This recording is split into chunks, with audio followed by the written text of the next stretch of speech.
It's been a long time coming, but here we are at Pack 7. For anyone new to my channel, are new to Jackbox, and are curious about the series in general and how it works, I've been reviewing every pack in the series, and I have a big old playlist of all those videos linked below. If you're just here for 7, the TLDR is that 7 is among the absolute best Jackbox party packs in the series, and is often the one I recommend to newcomers alongside Pack 3. But if you're here, you probably didn't click on this for a TLDR, so let's jump into Pack 7's icebreaker, Quiplash 3. Being that Quiplash is arguably Jackbox's most iconic inclusion, and to some, their best and most approachable inclusion. Listing Quiplash as the head game of your pack is the equivalent of some dude flexing right in front of your face and being like, impressed? Well, I'm contractually obligated to say yes. For those of you who have somehow never seen that flex, Quiplash, 3 to 8 players with an audience feature allowing up to thousands to vote on answers alongside the in-game players, is a game where you're provided a prompt and have to come up with the best response on your phone. Everyone then votes for what they like, with votes translating the points, and the player with the most points being the winner. Simple, funny, one of the best party games out there. Being that this is the 3rd installment of this game, what's new? Well, right away, one of the biggest changes you'll notice is the art style. Whereas previous installments use a clean vector style, 3 uses a bubbly claymation look that gives it one of the most distinct art styles in any Jackbox game. You would think the more elaborately animated claymation style would lead to transitions being longer, but no. This is the fastest paced Quiplash yet. It's a style that seems to be pretty hit and miss to people, but I'm glad it exists even for just this one game. There's some minor additions, such as the ability to select a character going in, which is a nice touch. Safety quips, the option to have the game submit an answer for you, are not completely useless now. In Quiplash 2, it would just submit a random answer for you. However, here in 3, there are unique safety quips for every prompt. Some of these safety quips are pretty damn good too, although the biggest gameplay improvement is the final round. In Quiplash 1, everyone got a standard prompt and you had to vote off a screen of like 8 different answers. The sequel was the same deal, except made worse with kinda lame gimmicks like acronym lash, but this 3rd time around, it plays out like your standard round with 2 answers, with the difference being that you entered 3 responses to the final prompt. Might seem like a small change, but it opens itself up to a surprising amount of creativity and is by far the best final round we've seen in a Quiplash. It took 3 installments to get here, but we finally have the perfect bookend to this party game. Also, something I completely forgot to mention until I started editing. Since you only submit one thing in the final round, one of the players has to go up against the AI, Schmitty, if you're playing with an odd number of people. Much like the new safety quip answers, some of Schmitty's responses are actually pretty solid. While all the things I've mentioned are great, there are a few included caveats that once again make it hard to call this the definitive Quiplash experience. This 3rd installment features this carnival sounding music for the soundtrack, and I gotta be honest, I think it's a bit irritating. People often overlook how much of a role music can play in affecting your perception of a game, even for a party game like Jackbox. And while goofy carnival music seems like it should fit the comedic nature of a game like Quiplash, in practice, it's more obnoxious than it is funny. But here, I'll put some Quiplash 2 and 3 tracks back to back, and I'll let you be the judge.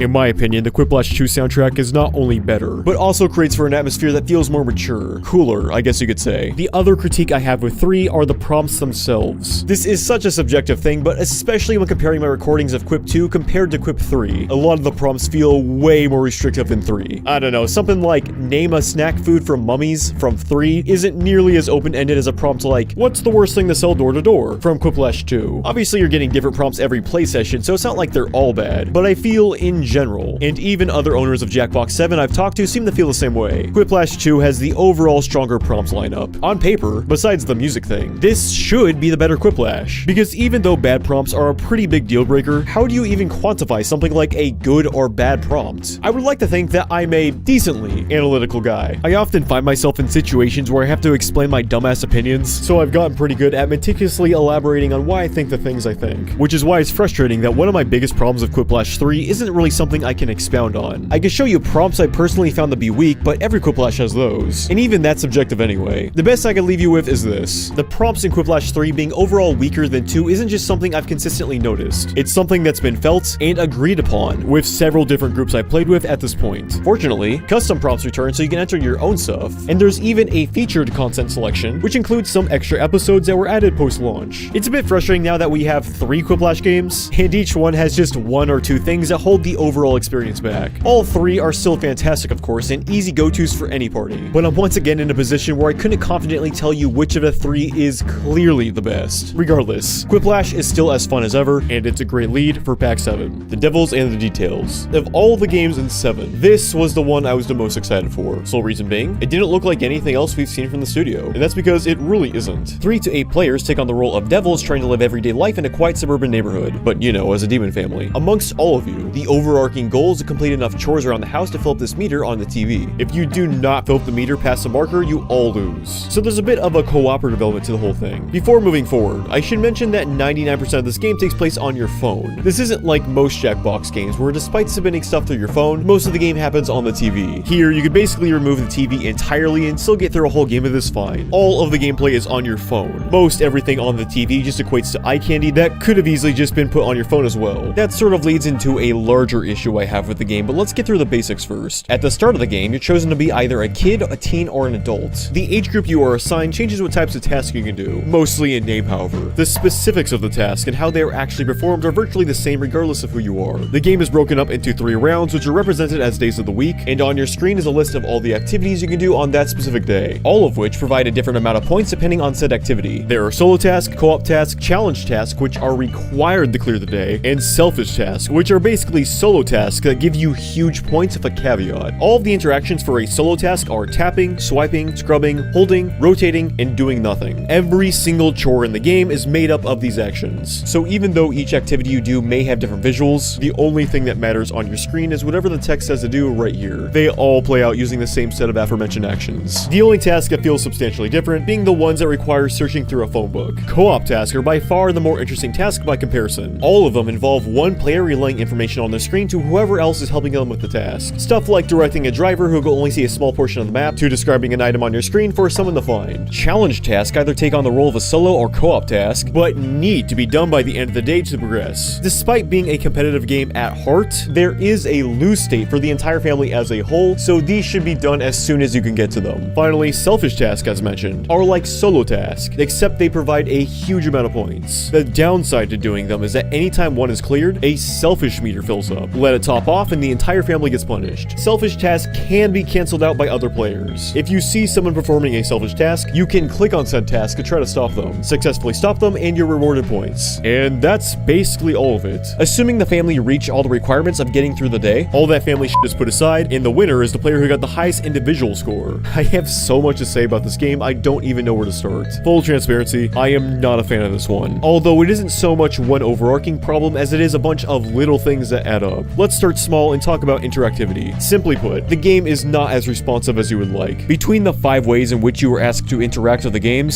6 if you count do nothing, the 2 that cause problems are swiping and rotating. Swiping isn't as unresponsive, but I've definitely had times where the game would just not respond to what I was doing. My recording didn't capture my mouse, but I swear to you, in this clip right here, I was constantly swiping down for around 10 seconds straight until it finally registered. The far more problematic action is rotating. I don't know if there's a certain diameter the circle needs to be in when dragging your finger or mouse in a circle, but I swear this shit does not work half the time. And this is something I've heard echoed by even the game's biggest fans. The major problem with this is that it vastly disadvantages the teen characters, since every age group has a different interaction for stopping a selfish task, and the interaction for the teen is rotating. In fact, the teen is at such a comparative disadvantage that when I went to stop a selfish task as a teen and it would not respond to the degree I needed it to respond, I would literally just give up. Now watch and compare that to how fast you can stop a selfish task as an adult. How is that even remotely fair? You can't even choose your age group, just your appearance. So if you get randomly selected to be a teen, you're unfairly put at a disadvantage. I mean, sure, realistically it makes sense that parents could stop someone from being selfish faster than a child, but especially for a party game, believable rationality should not be prioritized over game balancing. The game being unresponsive at times doesn't just stop at inputs. There are definitely times where the game will hold on a full bar, or have to think for a second or two before letting you complete a task, due to what I assume is server latency. Controls not being responsive, or not acknowledging you've completed a task, causing you to wait a second every now and then, are all limitations of the format. It's the same problem Zeepeldome has. Playing a game on your web browser that needs to be sending and receiving data from a server so you can react accordingly to what's happening on a TV does not couple well with games where you need to be reacting to things as fast as possible. Devils mitigates some of this by being almost solely reliant on your web browser, but it still holds the game back in certain areas. As for the remaining interactions that are responsive, tapping, scrubbing, holding, and waiting, 2 of those translate to the game essentially asking you to wait there and watch a meter go up. In the context of a Jackbox party game that is laid out like this, I think the amount of games explicitly telling you to do nothing is insulting. Outside Jackbox, Devil's closest comparison is WarioWare, which also has games you could win by doing nothing, although there is a fundamental difference in how these games handle the player doing nothing, and I want to expound on that difference because, in my opinion, it's the reason WarioWare works and Devil's does not. The difference here is the win condition. WarioWare is all about interpreting the scene and acting accordingly. You might get a micro game like this one here where you can win by doing nothing, but the win condition wasn't do nothing. The win condition was dodge traffic. It just so happens that given the RNG of how things were set up, doing something would have made you lose. Whereas in Devils, the point, quite literally, is to do nothing. Those are the rules, and that's what you have to do to win. No assessing the situation, just waiting because the game said so. The only thing that ever matters on your screen is this small line of text telling you exactly what tedious interaction you need to do to advance to the next line of text. All the animations and fun graphics are nothing more than distracting eye candy. I also want to mention, on the subject of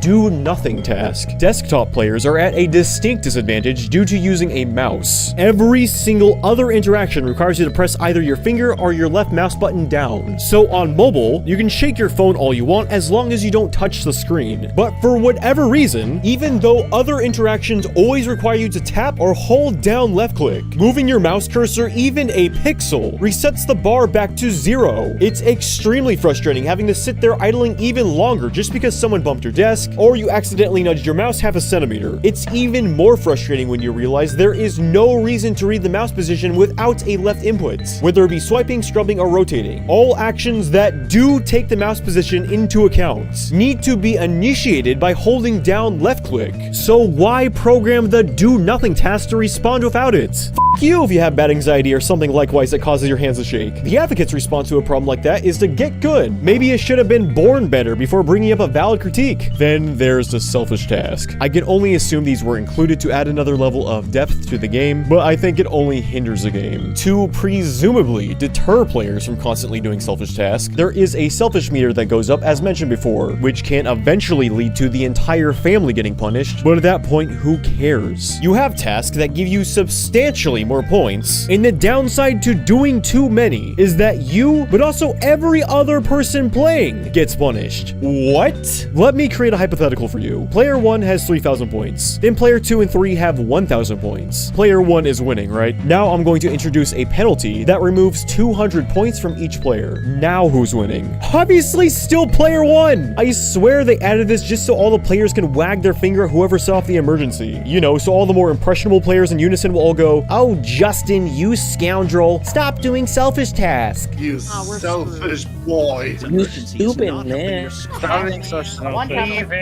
It feels contrived. I didn't even mention the fact that if the selfish act you do is the one to finally fill up the meter, it cancels everyone's current task. I was doing one of those long driving tasks, and look how close I was to completing the task when I got cut off. There goes all that progress. So not only do you get massive points for being selfish, you can actually get ahead by canceling out several other tasks. How is that a deterrent for a selfish task? Why punish everyone? It would make way more sense to only punish people who have contributed to raising the meter. If you did it like that, not only would there still be an incentive to stop people from being selfish, given given you've done a selfish task during that game, of course. But there would also be a better deterrent to not do selfish tasks, because as it stands, the biggest deterrent right now is that someone might stop you from completing a selfish act, which brings me to another problem regarding selfish acts. Stopping selfish task is way too good, broken even. The best strat of the game is never doing selfish task yourself, but stopping selfish task of assuming players that don't know better, since A, you get nearly all of the points they would have gotten in a fraction of the time, and B, you set them back even further because they just wasted however much time doing a task that led to nothing. In this way, selfish tasks are just a beginner's trap. In fact, if you just started a task or are performing one that isn't worth much points, it is actually more worth your time to cancel what you're doing so you can go and stop a selfish task. After all, you are practically allowing people who are unaware of the meta to farm points for you. Once you realize it's more advantageous to stop a selfish task opposed to doing one yourself, that's all the game is after that. It dictates the entire way you play. Well, unless you're unlucky enough to be assigned a teenager, because f you. You should have been better at RNG. In fact, yeah, given that basically is the meta of devils, if you're playing with people who do understand the meta and you are assigned a teenager, you might as well give up. That is genuinely how unbalanced this game is. Also, this is a minor thing, but the game puts emphasis on looking out for people who are more prone to doing selfish tasks, even highlighting who's been doing the most selfish tasks within the family. It feels unnecessary. Knowing who is performing selfish tasks doesn't really change anything. Anytime anyone starts a selfish task, it plays a sound to everyone, so you will always know either a selfish task is being done or it's not.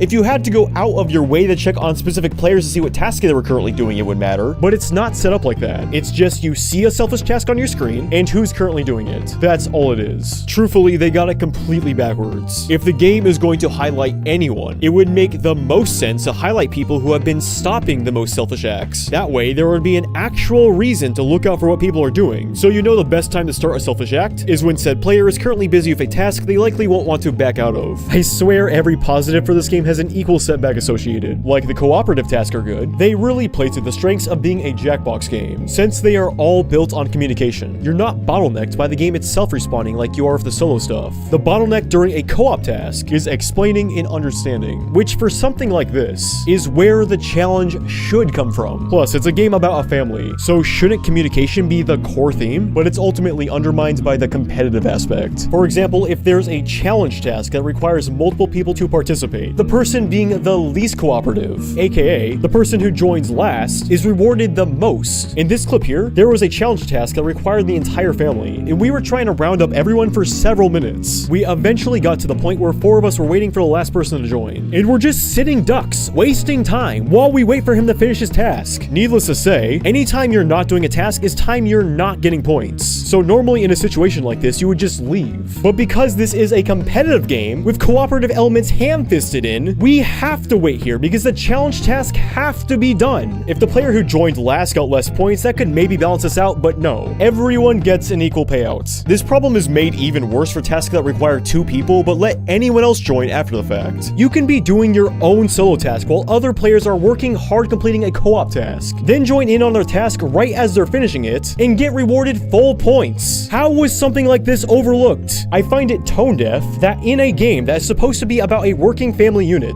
the majority of your playtime is spent doing solo tasks, not interacting with anyone. You're working for yourself more than you're working for the group, as if you're all playing your own independent game. Any semblance of co-op is so unimportant that a friend of mine who really likes this game and always gets first, always plays muted. If that doesn't speak volumes for how inconsequential the communication aspect is in the grand scheme of the actual meta, I don't know what does. Which at that point, why even be a Jackbox game? You'd be better off having everyone play their own game of WarioWare and finding out who got the highest score after the fact. I know it probably doesn't sound like it, but I really want to like Devils. Like I said, it was a Pack 7 game I was the most excited for. Cool concept or not though, it's just way too flawed. The game we got is synonymous with jingling a bunch of keys in front of a kid. Like sure, it might entertain them momentarily, but there's no substance. It's just noise. I genuinely believe that if the game was purely co-op, something like Bomb Court, where the family had to do all the tasks given to them in the allotted time, it would have turned out the better product. At the very least, it would have turned out a more focused one. The competitive and cooperative elements of this game are at odds with one another and do nothing but detract from what should be this game's strongest aspects. All this being said, I do want to give credit where credit is due, because there is some solid stuff here. As you would expect from Jackbox, the presentation is great. The sound design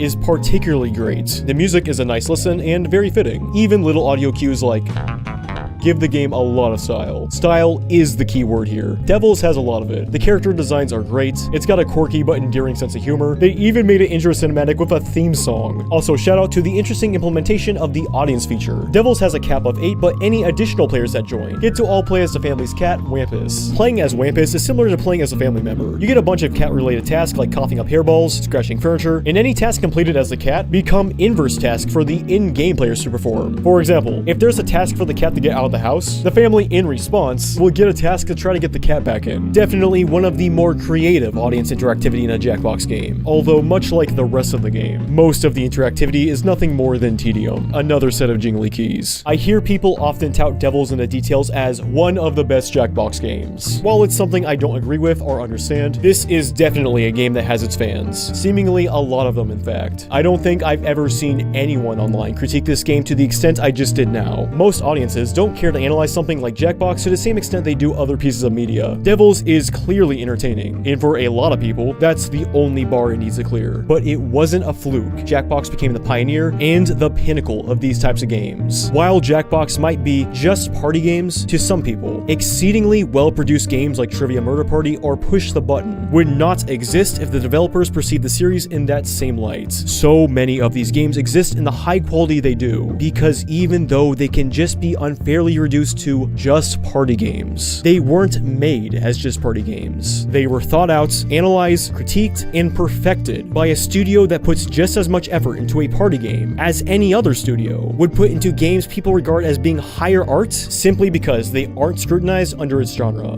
That is why I critique Devils in the Details and every other Jackbox game to the extent I do. This entire Jackbox review series wouldn't even exist if I didn't believe these games are just as capable as being regarded as art as any other game on the market. Because the bottom line is a game like Devils can be entertaining, but to me, the bar isn't entertaining. The bar is good. Games I can look at, may it be a party game or not, and go, that's a well-designed game. I don't want any of this to come off as me belittling people who do like Devils. If the game brings you joy, then that's more than reason enough to like it. Regardless, all that I've said is why I, personally, do not. I guess what I'm getting at is that don't let me stop you from enjoying this one if you do. But as for me, this is a family that is unlikely I'll visit anytime soon. I did not mean for things to get so introspective. Why don't we shift gears to our drawing game of the pack, Champed Up. In Champed Up, 3 to 8 players are asked to draw their own champions to compete in the ring against another drawing. The game starts out by telling you to draw the champion of blank. For example, a prompt I got was champion of the community pool. So in response, I drew little Timmy peeing in the pool. You then name it and you're on to drawing number 2. The catch with the second drawing is that instead of being told the theme, you're just shown the drawing you're up against and need to make a preemptive guess on what it was supposed to be the champion of. After all the drawings are done, you go to the voting phase. 2 drawings are pit against each other, and any players that were not the artists of the fighters currently on the screen get to vote on which champion they think match the theme better. Votes equate to points, and the drawing that was based off another drawing instead of the prompt itself is awarded extra points for being the underdog. It's a system that works well, and it's always funny when you can immediately tell which drawing wasn't based on the prompt. If on your device all you're sent is guy who got out of a room, then drawing the room demon might seem like an appropriate counter, but that notion is shattered the second the prompt ended up being champion of the escape room. After all the battles have concluded, you go back to draw 2 more champions for a second round. The catch with the second round being that there are 2 prompts, the second prompt being unknown to both players. Once that second prompt is shown though, you can swap in either of your drawings from the first round if they potentially fit the new prompt better. Even cooler than that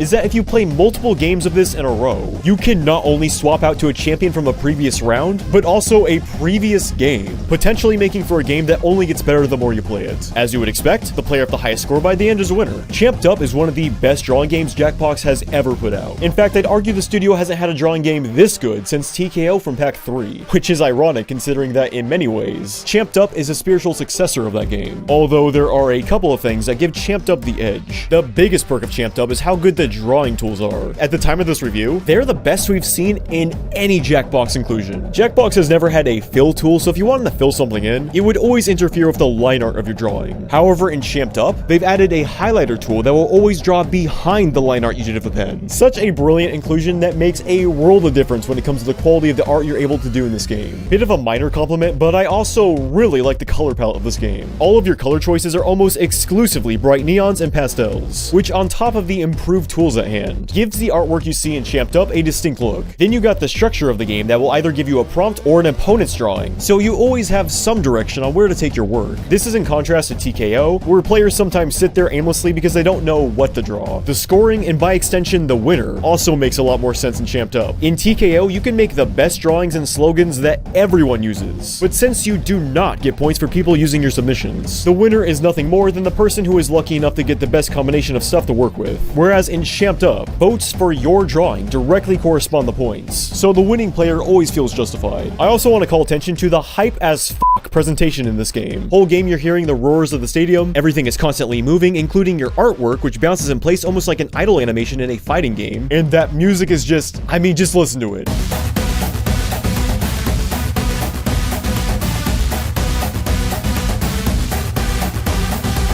How could you not be pumped up playing this? Champed Up is so good, in fact. I was completely convinced it was the best drawing game the team has done until I played it at a party, and despite everyone enjoying the game, my cousin said he preferred TKO, and after hearing his reasoning, it made me completely rethink my opinion on these two games. Champed Up is a game all about the art, especially with the improved drawing tools. Better artists have a pretty big advantage when playing this game, whereas in TKO, it's not just about the drawing. Of course, it's still a drawing game, so that's still a big part of it, but even a bad artist can still feel like they're contributing by entering funny slogans or making the best t-shirt combination. It's just funny to see all the shirts people made, regardless whether or not you actually win. In Champed Up, it's definitely all about winning. All that being said, while this is the better designed game, especially if you consider yourself an artist, I think TKO is the better party game. A final, albeit minor critique, is I think this game works better with a sizey audience. This is a game that definitely gets better with numbers. Seeing a large number of votes roll in adds to the stadium vibe they got going for here. If you were to play this with a minimum requirement of 3 players, you'd only have a single vote going to either champion, which I can only imagine would completely ruin the high energy vibe they got going here. I don't want any of this to distract from the fact that Champed Up is still one of the best, if not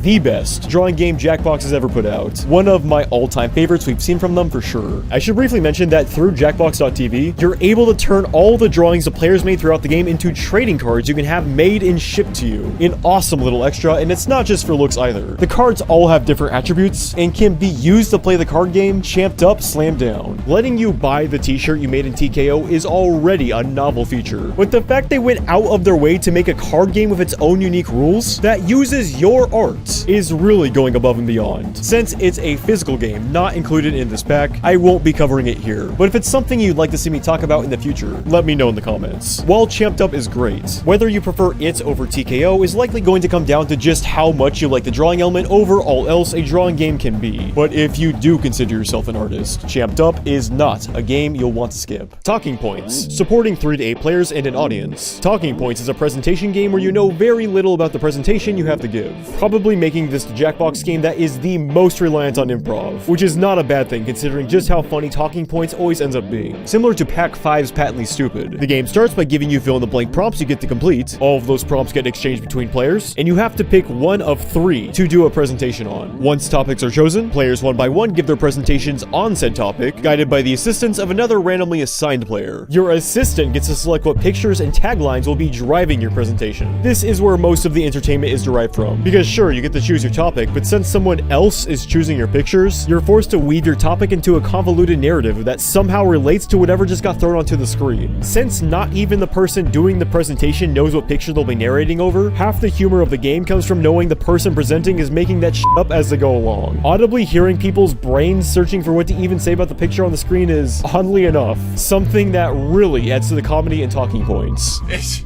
is what you masturbate to.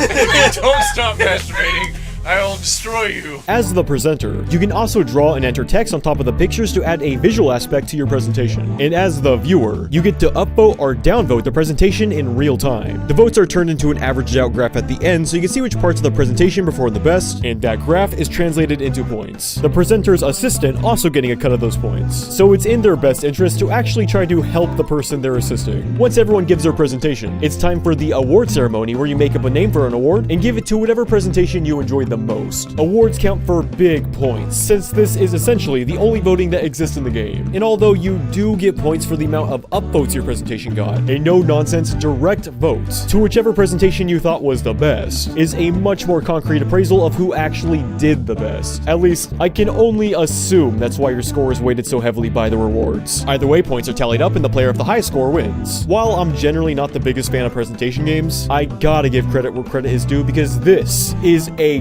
good presentation game. The absolute best in my opinion. Obligatory mention that being this is a presentation game, your enjoyment will vary depending on who you play with. If you're playing with a group of randos you don't think are particularly funny, certain presentations can be hard to sit through. But given you're playing with a close group of friends, Talking Points just might be the funniest Jackbox game in the series, or at the very least, has the highest potential to be. That being said, I often don't want to play Talking Points for the same reason I don't want to play games like Madverse or Patently Stupid. And that's not because they're bad, but because it's a high-effort game. To maximize the enjoyment you can get out of this game, you basically have to be the most outgoing person you can be, which for someone who can be as introverted as I could be, can feel like a lot of work. However, unlike a game like Madverse, where the comedy you actually receive feels like a diminishing return in comparison to the forethought you need to put in, I would say almost every game of Patently Stupid paid off by the end, and offered some of the most funny and memorable moments I've had with any Jackbox game. I do think the amounts of comedy you get out of this game is equal to the amounts of effort you put in, which again, is not something I can say about every Jackbox game. The only complaint I would even have for this one is, I guess, the scoring. It's not the worst implementation of it, but the way it's handled makes it all feel superfluous, which ultimately isn't a huge deal since this is one of those games where you're definitely just there for the funny presentations, not the win. All of the accompanying music and graphics feel intentionally stock, which in my opinion only makes the game funnier. You got basic designs and UI coupled with a soundtrack that gives off the vibe of a boss that tries way too hard to be cool. It would all sound completely generic was it not for the emphasis on that bass line you hear in many of the tracks. It's honestly perfect. It suits the game incredibly well and creates for a bright and funny environment. If we're talking individual party pack inclusions, Talking Points has one of my all-time favorite soundtracks. And hey, the audience feature is good too. Up to 10,000 players have a cumulative pointing hand they can also use to gauge how well the presenter is doing. And they can even make and give out an award. The choice on who the audience award is given to also being a cumulative vote. While Talking Points is everything it needs to be, also included is a free play mode and,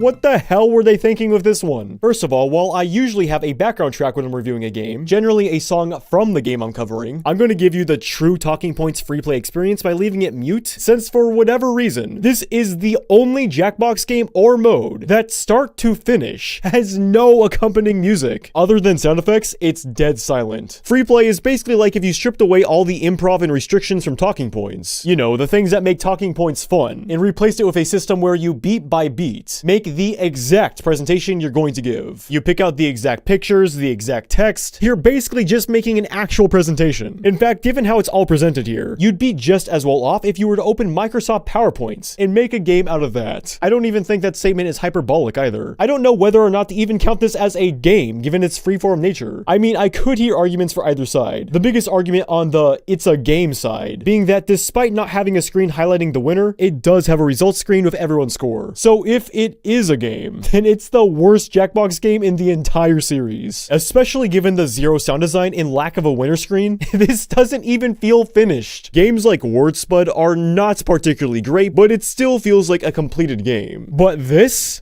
feels like one of those secret debug menus left for game devs. But then there it is, hanging out right there on the menu next to the main game. Honestly, I don't even think I'm doing the atrocity of this game justice, so I'm just going to show you the genuine reaction the group I was playing with had to this mode. Do we even have like a reward thing? Wow! What? This is Okay. the That worst was thing I've terrible. ever seen. Did you turn off music on accident? Did I or turn? Maybe? is- Yo, what the f? Hey, Wait, what? Why would they make this mode? What? Yeah, the music is on. That was a good game. Your guess is as good as mine as to why they threw this one in, but I don't want the quality of free play to diminish the excellence that is Talking Points. One of the best presentation games, one of the best Jackbox games. If you're comfortable with putting yourself out there, then Talking Points is an easy recommendation from me. Lastly, we have Blather Round, essentially being Jackbox's take on charades. Blather Round is all about guessing the secret word your opponent has chosen, which is either a person, place, or thing. 2 to 6 players, making this the only game in the pack not to support 8. Start by choosing from a list of 3 words. One of them is labeled easy, which I'd recommend avoiding if you can. They only provide half points, rarely are they ever easier than the other prompts. And throughout the many games of Blather Round I have played, it seems like the descriptors they give to use for easy prompts are way more vague than standard prompts. Speaking of which, after choosing a prompt, you are asked to describe it given the limited set of words provided to use. The column on the left generally being adjectives, and the column on the right being nouns. For example, I described my prompt, which was Pop-Tart, as a flat, delicious item. Keep in mind you can select multiple words from each column if it helps. One by one, players present their description they made for their prompt, and guessers, well, try to guess what it is. The current presenter can click on the guesses rolling in to help provide more clues. During my Pop-Tart prompt, someone guessed pancake, so I selected that and said it has the same vibe as pancake, to steer their guesses more towards breakfast items. While it's inferred you can't talk as a presenter or verbally ask questions as a guesser, I'd argue anything within Blather Round is fair game. So don't be afraid to think outside the box and submit answers a presenter can use to guide the guessers in the right direction. For example, if the subject is story, you could submit stuff like movie, book, show, so that the presenter can select one of those and be like, it's a lot like show. And just like that, you know that whatever the prompt is, it exists in the medium of a show, which helps narrow things down a lot. You get 2 minutes of guessing per prompt, and if the word is guessed, both the presenter and the person who guessed it get points. You also get some points if one of your guesses was used in a hint by the presenter. Once everyone gets a chance to present, you move on to round 2, which follows the same set of rules with no additional rules or changes. And once that round concludes, points are tallied up and a winner is declared. Easily the most plainly presented game in the pack. Blather Round gets a pretty bad rap by most fans in the community. You will often hear people say this is the worst game in Pack 7, although given how hard I went on Devils in the Details, you can probably guess that's not a sentiment I agree with. Despite the lesser reputation this game gets, I have a friend group that likes this game so much, they bought Pack 7 just for Blather Round. That is no joke. Sure, Blather Round is a pretty basic game, all things considered, but it's a great wind-down game in a pack that is otherwise filled with high-energy inclusions. The great thing about a game like Blather Round is that it can still be played with people who have different sensibilities than you. While the enjoyment of a game like Talking Points is often dependent on the people you decide to play with, Blather Round can be enjoyed with just about anyone. In fact, this game will even work if you're playing with muted players over Discord. I don't really get when people play these games muted. To me, it's kind of missing the whole point of the series. But if you do decide to play these games without a mic, Blather Round works about as well in a scenario where no one can talk as one where people can, since regardless if you're a guesser or a presenter, all of the gameplay happens on screen. Again, since this is basically charades, any conversation about the ongoing game could even be considered cheating. I only really have 2 complaints of this game. The first is the player limit. I don't see any reason why it caps out at 6. I mean, sure, there's still an audience feature, which, by the way, audience members get to try to vote for the answer alongside the in-game players, but only allowing up to 6 players has prevented me from loading it up on numerous occasions. My only guess as to why they limited it to 6 is because maybe they feared it would make the game too long, but you would think, if anything, the runtime wouldn't change that much since the more players you have, the more people you have guessing the prompt, which would also give the presenter more to work with. But even if additional players would drastically increase the runtime, this could have easily been countered by reducing the number of rounds from 2 to 1 when you have an exceptionally large group of people. The second critique is scoring. If a prompt is guessed almost immediately after the round starts, the presenter, not the guesser, is awarded a massive amount of points. The first player made description can only be so good, so to give the presenter all the credit for what usually amounts to the guesser getting lucky doesn't really make a whole lot of sense. If anything, the guesser and presenter should be awarded an equal amount of points, because a game like this is just as much about the presenter giving helpful hints as it is about the guesser providing good answers. While Blather Round has its shortcomings, it's still a great game I don't think gets the credit it deserves. It's a game I do think gets better the more you play it. Once you learn how to efficiently be a presenter or guesser is when the game really shines. Not a game for everyone, but keep in mind my advice from earlier about guessing words for the presenter to work with to narrow down the subject if you do decide to give Blather Round a try. For a lot of people, I think that will be the missing piece for you to find enjoyment in this game. And ultimately, it is a game I do think is worth your time. But that concludes Pack 7. While I don't think Pack 7 is as airtight as Pack 3, it's still a very solid selection of games. And as I said at the start of the video, this is the Jackbox I recommend to newcomers alongside 3. Although I'm not a fan of the Devils in the Details, you got a hype drawing game, a wind down charades game, game, a hilarious presentation game, and the return of an all-time favorite. Between my friend groups, Pack 7 has less games that get specifically asked for, unlike 6, where I have people constantly asking for Trivia Murder Party, role models, and push a button. But for your average consumer, Pack 7 is undeniably the better value. I'd be willing to bet that most people like at least 4 of the 5 games, which is pretty good all things considered. I'm giving the Jackbox Party Pack 7 a 4.5 out of 5. You will often hear 7 being touted as the absolute best Jackbox, and it's not hard to see why. Despite personally preferring the overall package of 3, 7 has some of the best comedy-centric titles in the series, and comedy games specifically seem to be what most people are looking for when picking up a Jackbox. So if I just described you, and you don't already have 7, then this is a Jackbox you won't want to miss. Hey, thanks for watching. I'd like to thank patrons such as PenJester9067, Some Crazy Idiot, Ian, David Marquezi, Awesome Games, GamePlayer1500, Kinzel TN, Drew Kellenberger, David Pacheco, Jeffrey P. Long, Victoria Mars, Amanda Guth, Rami Batter, and Abby Knudsen. Again, thank you so much for watching, and until next time, have a good one.